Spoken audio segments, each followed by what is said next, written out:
Welcome to Perspectives on Islam. My name's Elaine. The subject today is the Universal Declaration of Human Rights versus the Cairo Declaration at the United Nations. So are these two declarations of human rights compatible? So many people have heard of the Universal Declaration of Human Rights, but there's another.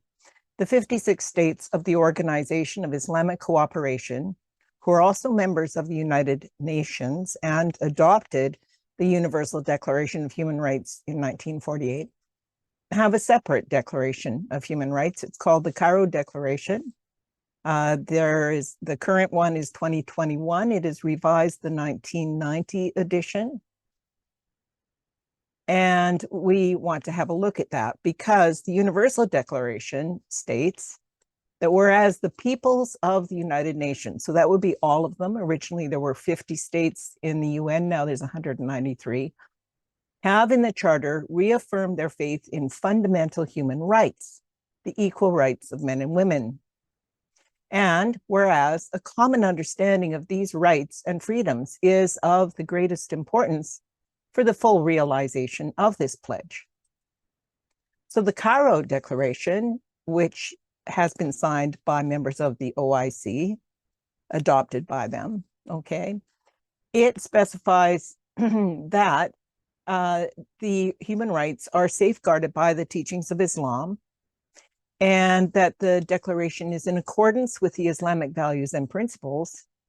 And then it mentions the Charter of Medina and the last sermon of the Prophet, that being Muhammad, and this should underpin the conception of human rights. Now, I've heard both of these, the Charter of Medina and the last sermon of Muhammad, cited at lectures as being examples of human rights, early examples. And so we need to know exactly what that means because they're the underpinning of the Cairo Declaration of Human Rights. And many people really don't know what the Charter and the sermon includes. There's two items we're going to look at closely in this presentation. So the Universal Declaration says that all human beings are born free and equal. They are endowed with reason and conscience. And what the Cairo Declaration says in Article 25, that everyone has the right to exercise the freedom set out without prejudice to the principles of Islam. Well, what are the principles? So again, Universal Declaration that all people are born free and equal. They are endowed with reason and conscience. But the Quran says, it is not for a believing man or a believing woman when Allah and his messenger have decided a matter that they should have any choice in their affair. So we need to have a look at what is included in Islamic principles and values. Well, most people are familiar with the Quran. The Quran is not in chronological order, and that's only one part of the foundational doctrine. The other is the practices, the example of Muhammad. These are found in the traditions and stories about him. There are many what are called hadith traditions and stories. A very good collection is Bukhari, but there are thousands of them. But to put it all in context, because it's not in chronological order, we need foundational knowledge, and that is the Sirah, the life of Muhammad. This is a very good one from the 8th century by Ibn Ishaq. Now, together, these, okay, the Hadith and the Quran, they form the teaching that is necessary for the ordained way of Islam, the Sharia. Now, because there are, like I said, thousands of hadith in the Quran, that handbooks have been compiled. Here's the Reliance of the Traveler. It's just a compendium. The whole thing includes the Quran, the hadith, but this is just for simplicity's sake. You can look up things that are well known quite quickly, and we'll refer to that near the end. I'll show some examples of Sharia that's in this book. So the authority of Quran and Muhammad are in the Quran, and it says in Surah chapter 4, he who obeys Muhammad has obeyed Allah. And in Surah 33, there has certainly been for you in Muhammad an excellent pattern for anyone whose hope is in Allah. So we really need to know something about Muhammad. Now, the covenant began, it's now called the Charter of Medina.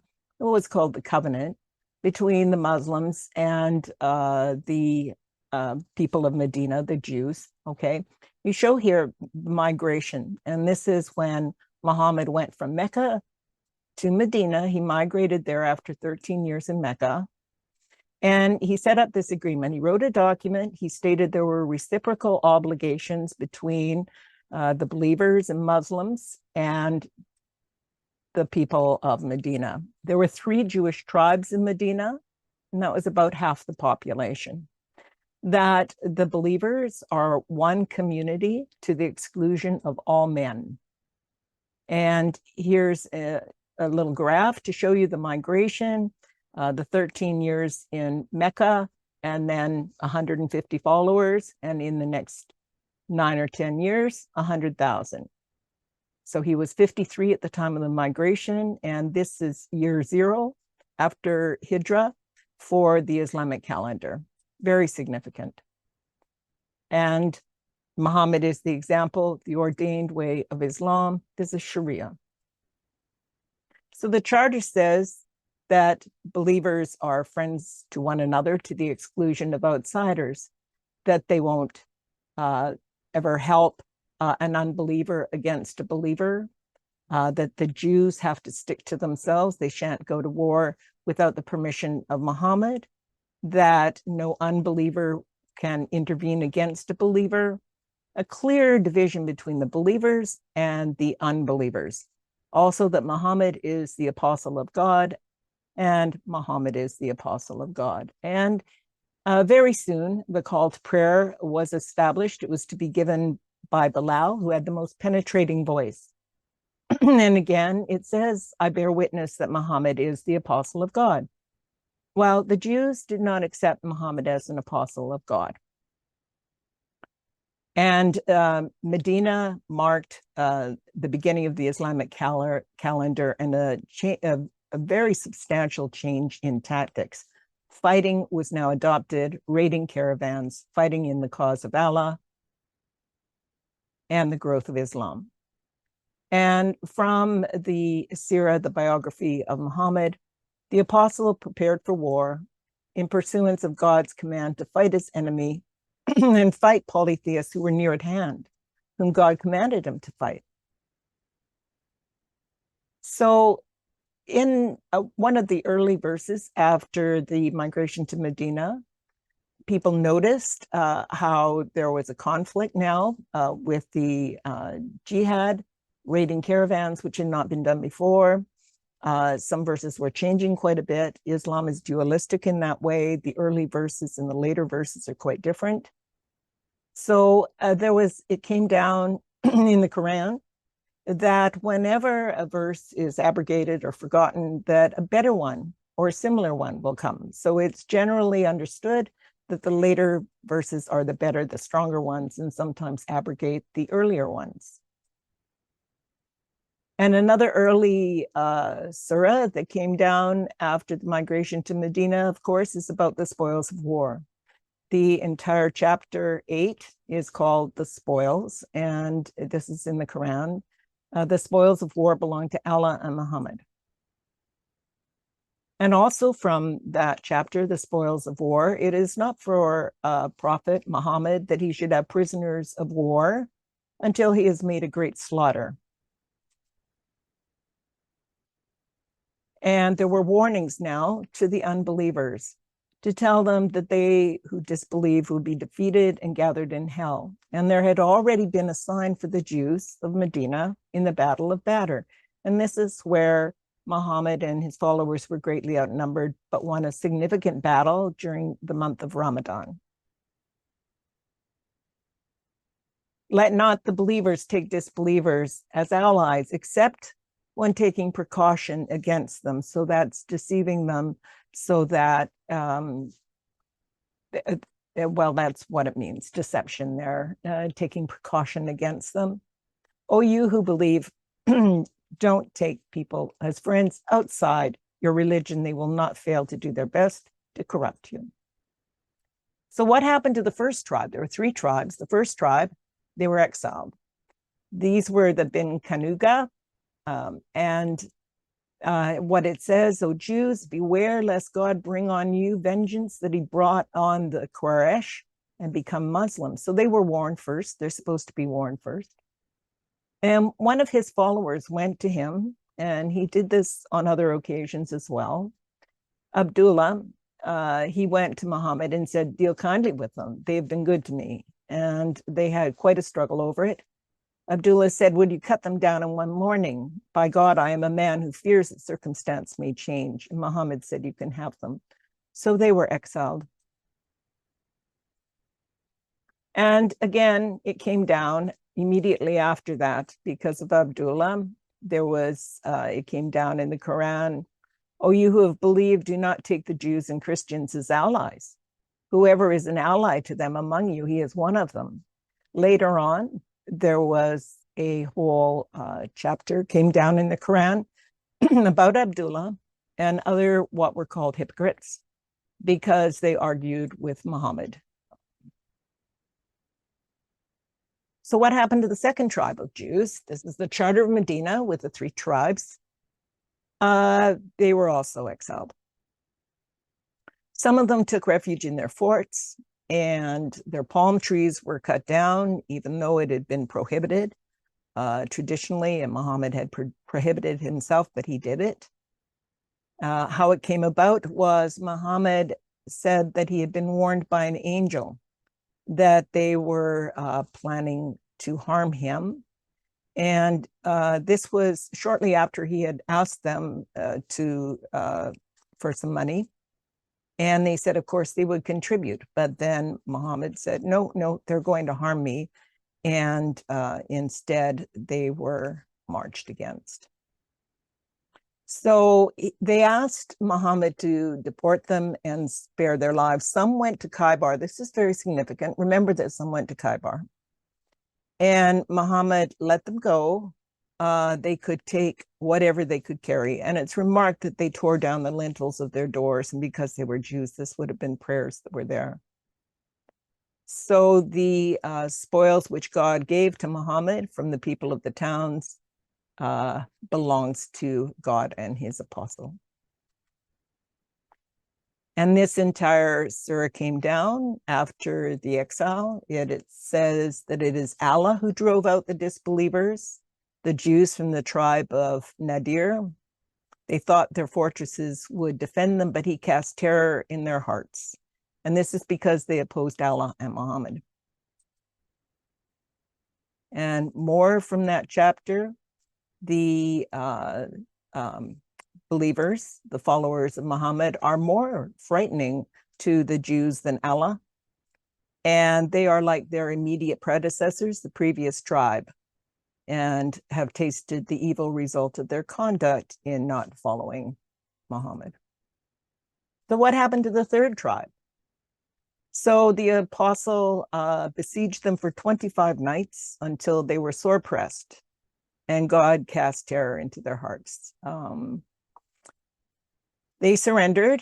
Muhammad sent for them and struck off their heads in the trenches that had been dug. There were 600 to 700 in all. Some put the figure as high as 800 to 900. The property was divided, the wives, the children among Muslims. Some were sold on for horses and weapons. Muhammad chose one of the women himself. And it's important to say this because I've read more recent books about Islamic history, about Muhammad, that say that the women and children were sent on to be with those who had already been exiled. That's not the case. They were sold, taken captive. So God sent down, so now we have another surah, and that's the surah of the Confederates, in which he mentioned their trial and his kindness to them, meaning God's kindness to Muhammad and his followers. And it says, then he addressed the believers, E with a capital H, and said, in God's apostle, you have a fine example for one who hopes for Allah and the last day. So again, Muhammad as the example. Excuse me. So here is the chapter, the Confederates. And this came down after the last tribe was expelled, that Allah cast terror in their hearts.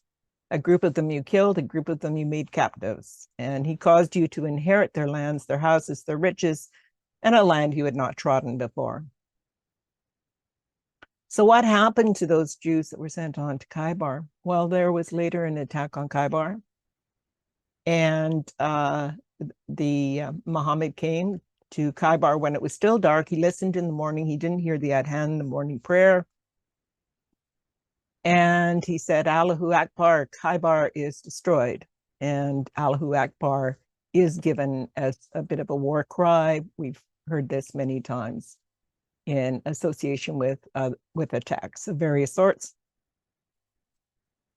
So the people of Khaybar were not expecting this. They came running out with hoes and things. And Muhammad had the warriors killed, the offspring and women taken as captives, but not all of them. So we read earlier that Muhammad, a prophet, must first slaughter before taking captives to bring about the fear. And so there was slaughter, but not all of them.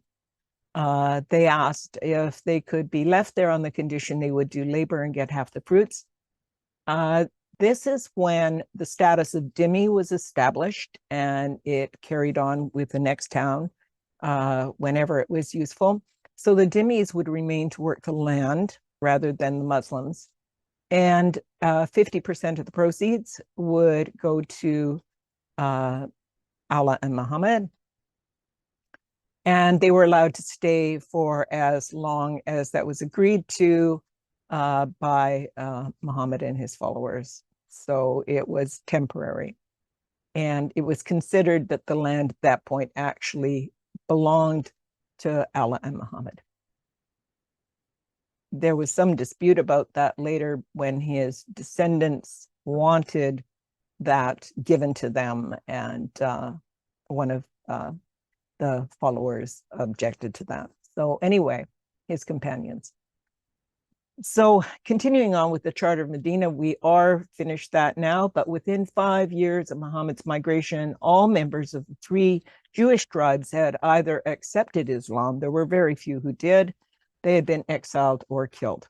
So we're on our way up to that 100,000 here now, because at this point, Muhammad was fighting with other neighbors and had gained a number of followers. So now we're moving on to the last sermon. This is the second document mentioned in the Cairo Declaration of Human Rights as being an example of the early human rights of Islam. So here's the whole thing, and I encourage you to stop and read more closely as we go through. But I look at this on the next page to make it a little easier. So the last sermon of Muhammad includes about wives that they may be beaten, but not with severity. And listeners are reminded that they have been left with and to hold fast to the book of God, the Quran, and the practice of his prophet, Muhammad.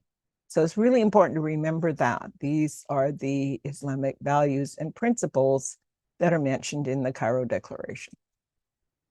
And this is also Sharia. So let's have some examples. Hold fast to the book of God, the practice of his prophet. Muhammad and those with him are severe against disbelievers and merciful amongst themselves. This is a principle, a well-known principle in Islam. To fight against those who believe not in Allah, nor forbid that which has been forbidden, meaning fight against those who do not follow Sharia. So here is a summary of Muhammad's battles. He personally took part in 27 of them. And there are 65 battles that are listed in Ibn Ishaq's biography, the Sirah. But if you look on Wikipedia, there are 95 listed there. I've used the lower number to show that after the migration to Medina, Muhammad was involved in an expedition, a battle, on an average of every 6.5 weeks. So again, from the declaration and following the principles, there is no freedom of religion. So here is from the Hadith of Muhammad. What is wrong with this man? He reverted back to Judaism. I will not sit down unless you kill him, as is the verdict of Muhammad and Allah. If they turn back from Islam, kill them wherever you find them. This is the Quran. From the Hadith, whoever changes his Islamic religion, kill him. From the Hadith, the example of Muhammad, blood of a Muslim cannot be shed except in 3 cases. The one who reverts from Islam and leaves the Muslims is one of those cases. And in the Reliance of the Traveler, the handbook of Sharia I showed you at the beginning, here's a citation that he deserves to be killed. There's no indemnity for killing an apostate because he deserves to die. And also there's no freedom of religion, even if it is your father, your son, your brother, makes no difference. This is from the Quran, and this does happen on quite a regular basis. It's not in the regular newspapers, but it definitely happens and can easily be found going to the right sources. So in Saudi Arabia, the new law defined atheism as terrorism, and everyone has a right to freedom of thought, religion, the freedom to change his religion or belief, and this is the Universal Declaration of Human Rights. So you can see there is quite a conflict here. So no equality before the law. What do we find in the doctrine? Estate division. There may be up to 4 wives, that they will jointly receive 1/4 of an estate, or if there is a child, they will jointly receive 1/8 of an estate. That it is invalid and unlawful for a non-Muslim to inherit property through estate division from a Muslim or vice versa. And from the Hadith, a Muslim cannot be the heir of a disbeliever, nor can a disbeliever be the heir of a Muslim. So you see that the handbook of Sharia, it comes directly from the doctrine. A woman has no right to custody of her child from a previous marriage when she remarries. Divorce is valid from any husband. For a woman to obtain divorce, she has to have permission from her husband, and it is very difficult for a woman to get permission for divorce, whereas a man only has to say, I divorce you 3 times for it to be valid. So also slavery, though. We used to sell our slave women and the mothers of our children when the Prophet Muhammad was still living among us, and we didn't see anything wrong with that.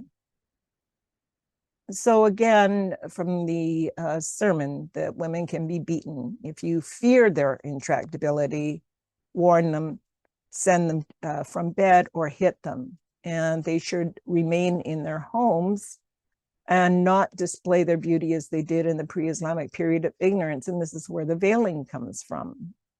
And again, here it is in the handbook of Sharia, here it is in the Quran, that they have to be covered, their entire body, if they're outside the home. In Iran, they are installing cameras now to punish women for breaking the Muslim dress code.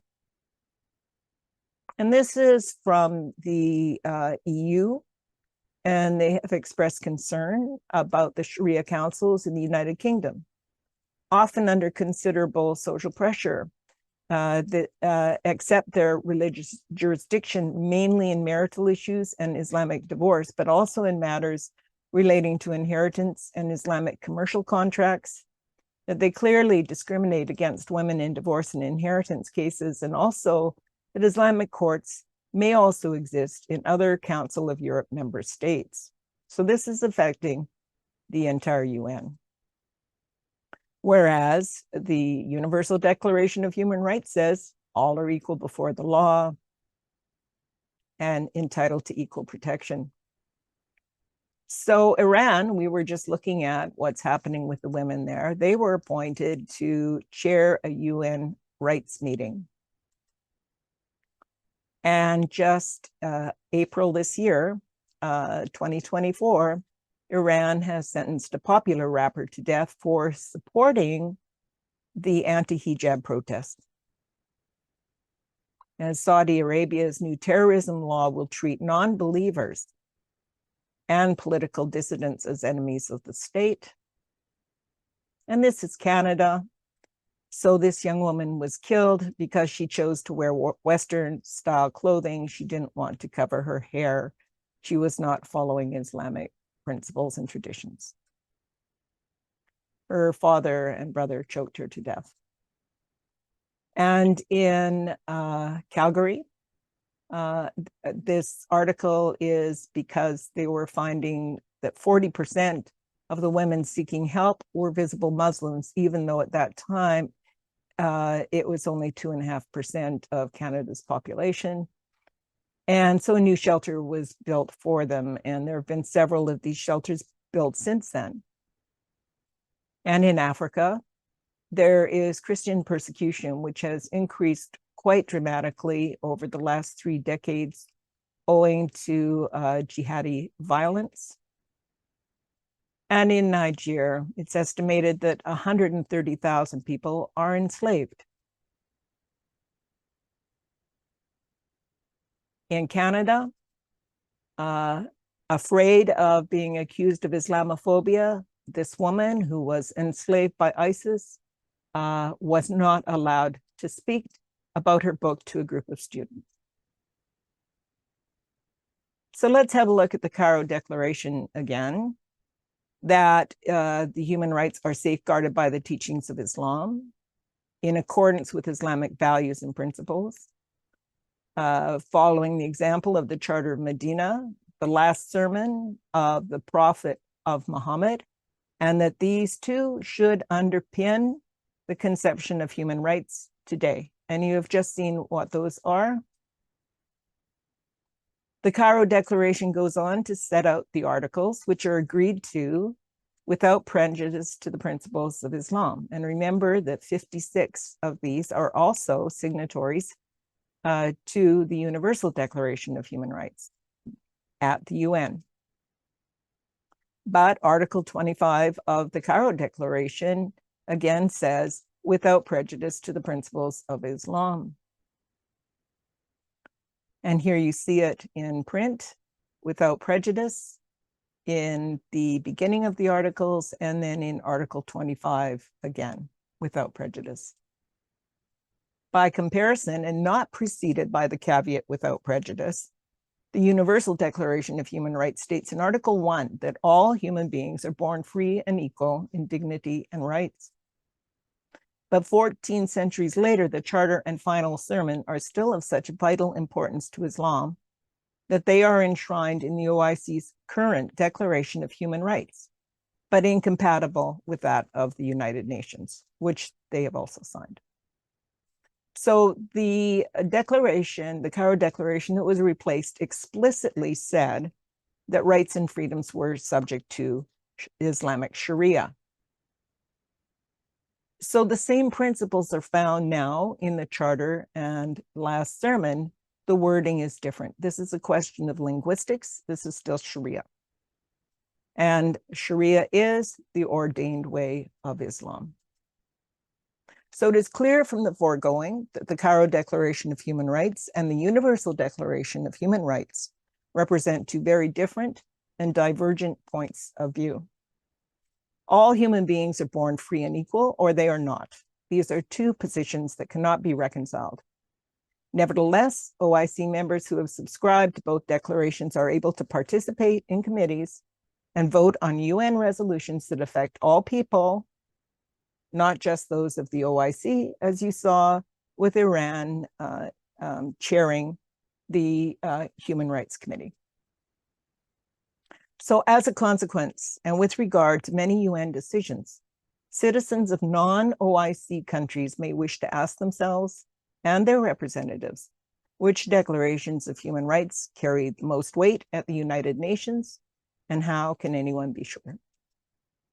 So I thank you for your attention. Please like, share, and subscribe. There are links below, and you can go to this website for more information.